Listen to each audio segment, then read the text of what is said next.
Ça peut être aussi un mix en fait de plusieurs choses. Hein. Peut-être probablement qui veut d'abord réagir, Noam Anouar ou Alexandre Delval. Alexandre Delval. Ouais.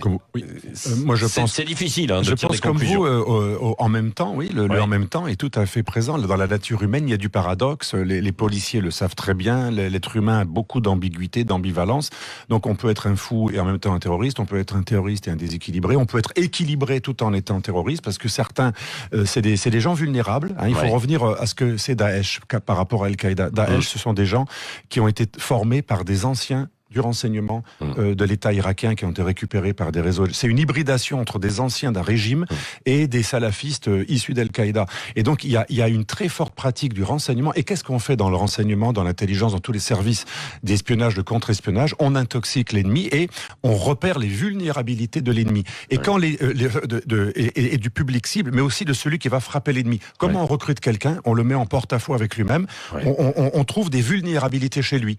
C'est pour ça que beaucoup de terroristes sont des gens qui avaient des pratiques sexuelles non assumées et on leur disait ton cas est tellement grave, va te faire sauter. Là, on peut trouver des gens qui sont dans des milieux un peu exclus, qui se sentent victimes du racisme. Des Antillais, par exemple, les Antillais, après j'arrête, ça fait 25 ans que les frères musulmans, mais aussi les islamistes radicaux, essaient de convertir énormément de personnes de couleur en utilisant la mémoire de l'esclavagisme, Malcolm X, les Black Muslims, etc. Donc c'était quelqu'un qui était intéressant du point de vue du renseignement des islamistes. Oui, alors Noam Anouar, qui est délégué vigie-policier, qui a mené en fait beaucoup d'enquêtes, va tout nous dire dans un instant parce que il sait aussi si la police est infiltrée, etc. Enfin, il y a beaucoup de choses en fait. Hein. On va voir ça dans un instant avec vous, juste après une petite pause. Restez avec nous, 9h28, et vous nous appelez.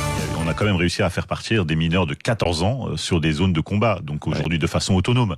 Donc il y a quand même une capacité d'endoctrinement qui est inédite et qui se résume pas à, si vous voulez, maghrébins, africains, antillais, etc. Bien sûr. Alexandre Delval, vous avez beaucoup travaillé sur ces questions. Oui, notamment dans le sous-titre de mon livre, il y a le mot justement islamiquement correct, qui fait parler aussi, qui fait penser aussi à l'islamophobie.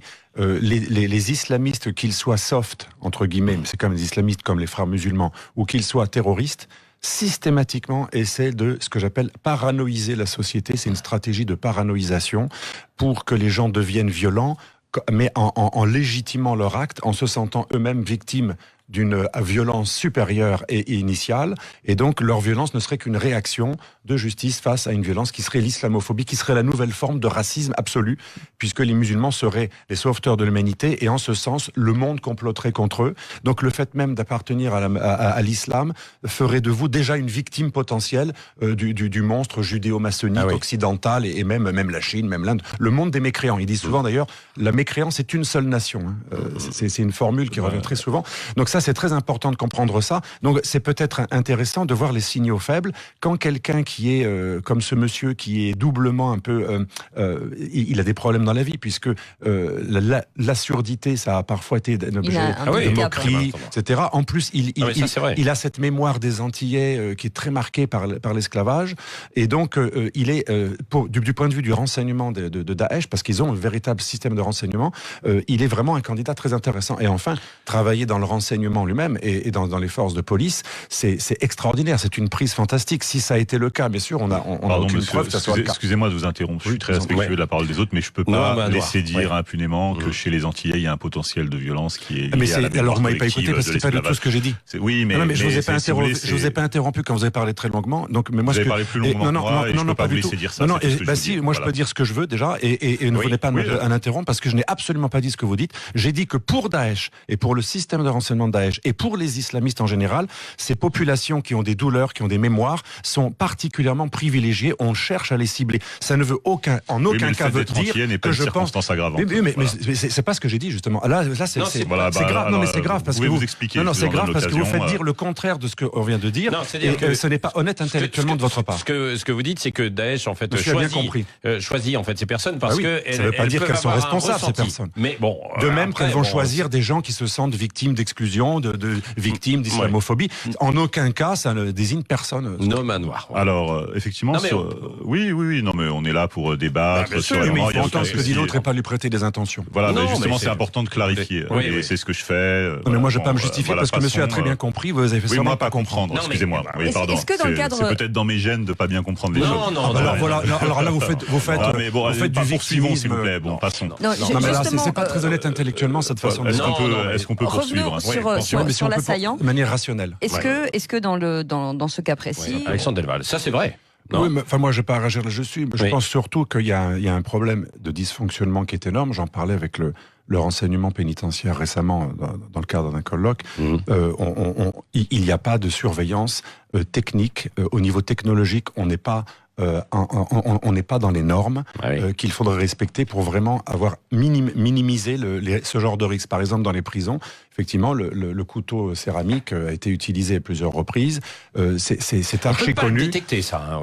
Non, en France, par la palpation, en par France, la fouille. il y a eu des débats et aussi des procès et des arguties juridiques. On a estimé en France que c'était trop intrusif d'utiliser des systèmes de scanners qui voient les couteaux en céramique. Donc, pour une surprotection de l'individu, pour ne pas être trop intrusif, ce qui se fait dans d'autres démocraties, et c'est pas qu'en Corée du Nord, dans d'autres démocraties, on peut utiliser des systèmes de scan qui voient tout. Non, en France, non.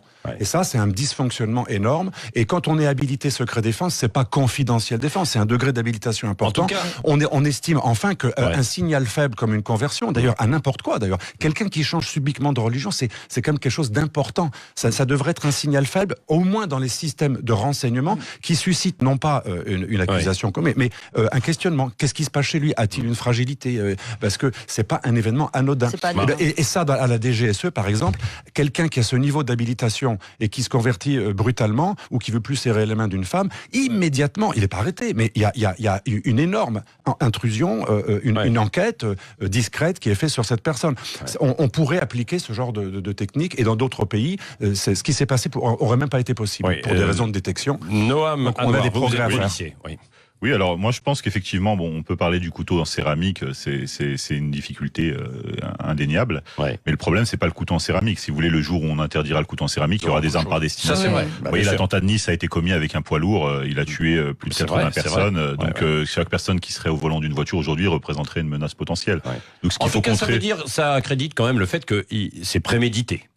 Oui, bien sûr, tout à fait. Après, on ne connaît pas la motivation précisément. Si c'est un conflit avec ses supérieurs ou avec ses collègues, un stylo, il aurait fait moins de dégâts. En tout cas, on est sur une affaire particulièrement sensible parce que si vous voulez, si on reconnaissait le caractère idéologique justement de l'acte qui a été commis, ça mettrait en cause l'administration puisqu'elle a cautionné cette personne et elle ne l'a pas détecté au préalable. Et donc, si vous voulez, on est dans quelque chose d'assez sensible. Donc aujourd'hui, effectivement, on se dirige vers la thèse de la folie, de la schizophrénie, etc. Donc ça, aujourd'hui, ça arrange tout le monde. Mais par contre, moi, en tant que représentant syndical de l'institution policière, j'exige la vérité au nom des 4 familles justement endeuillées aujourd'hui. On n'a pas le droit de se contenter d'explications simplistes. Est-ce que ça remet en cause la sécurité du pays? Parce que ça veut dire que si dans un lieu sanctuarisé comme la préfecture de police, on n'est pas capable de gérer ce genre de problème. Que cette personne soit folle ou radicalisée, de toute façon, elle avait accès à certaines données sensibles puisqu'elle était affectée au service informatique de la direction du renseignement. Donc elle avait accès aux identités des fonctionnaires, à leurs données personnelles, aux notes des services de renseignement, donc c'est-à-dire à l'identité des personnes ciblées par les services de renseignement, donc avec la possibilité d'organiser des fuites, aux identités des personnes infiltrées, c'est-à-dire des sources humaines, et donc là ce serait catastrophique. C'est-à-dire que si il s'agissait d'une infiltration, ce serait un fait sans précédent dans l'histoire de notre pays. C'est-à-dire que jamais on n'aurait été infiltré et frappé au cœur d'un service de renseignement de cette façon. C'est pour ça que c'est une prise fantastique. Si c'est idéologiquement mené par des gens si les inspirateurs sont effectivement proches de Daesh, imaginons, c'est absolument pas sûr, ce serait une victoire extraordinaire parce que même en Syrie, en Irak, c'est souvent des lieux du renseignement qui sont ciblés. En Syrie, il y a eu les plus gros attentats islamistes perpétrés contre le régime syrien, c'était contre des structures de renseignement. Donc si c'était le cas, ce serait un succès extraordinaire de leur part et une preuve de notre vulnérabilité extrême. Parce que je répète, un type qui est habilité secret défense, c'est un degré poussé d'habilitation, c'est quand même pas anodin. Donc moi je pense que c'est un échec pour nos services publics. C'est certain. Et il va falloir qu'on tire les leçons de cet échec. Merci Alexandre Delval, donc auteur de la stratégie de l'intimidation du terrorisme djihadiste à l'islamiquement correct. C'est aux éditions L'Artilleur. Noam Anouar, avec votre livre qui vient de sortir, La France doit savoir, un flic chargé de la surveillance des islamistes raconte chez Plomb. Oui, et ce sera lundi chez Dédé Berkoff. Dédé Berkoff qu'on va retrouver aujourd'hui avec, dans sa deuxième partie, une fiscaliste qui sera là, mais dans la première partie, elle reviendra aussi évidemment sur les événements, comme Valérie Expert, tout à l'heure aussi à 10h. Et dans un instant, un autre sujet, on parlera du cancer du pancréas. Oui. Et un concert, absolument, le 7 octobre à l'Olympia avec plein d'artistes vous adorez, Black M, Kenji Chirac, Florent Pagny, voilà, on en parle dans un instant avec Laurie Choliva, l'animatrice de Chicha sur Canal. Bougez pas, il est 9h46.